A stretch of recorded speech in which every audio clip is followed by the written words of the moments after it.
ہندو مذہب میں بھی عبادت ہے، تو کیا میرا اور آپ کا عقیدہ یہ ہے کہ وہ عبادت اللہ نے بتائی ہے؟ بولو، وہ انسانوں کی بنائی ہوئی ہے۔ اگر اللہ بتاتا تو اللہ پتھروں کے سامنے جھکنے کا ہمیں حکم کیوں دیتا؟ باپ اگر اپنا تعارف کروائے کہ میں تمہارا باپ ہوں، تو انٹروڈکشن میں کبھی یہ ہو سکتا ہے کہ غفار بھائی تمہارے باپ ہیں؟ باپ یہ برداشت کر لے گا کہ میں اگر باپ ہوں تو باپ والی عزت اور محبت کس کو دی جائے؟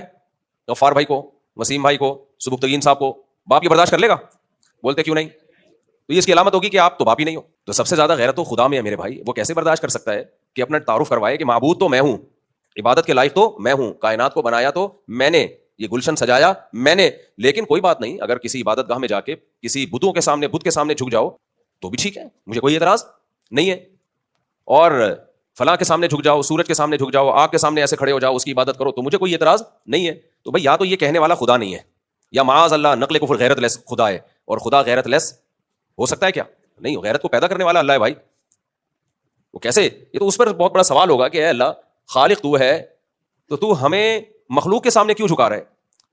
بلکہ یہ انسان کی توہین ہے، انسلٹ ہے۔ تو اگر اللہ جو سچی مچی کا اللہ ہے وہ ہمیں کہے کہ سورج کے سامنے جھکو، پہلی بات تو یہ کہ معاذ اللہ، اگر اللہ ایسی بات کرتا ہے معاذ اللہ نقل کفر کفر نباشا، تو یہ تو خدا اس کی علامت ہوگی، یہ تو غیرت ہی نہیں ہے، وہ خود معبود ہونے میں دوسروں کو ہمارے ساتھ، دوسروں کو اپنے ساتھ شریک کر رہے ہیں۔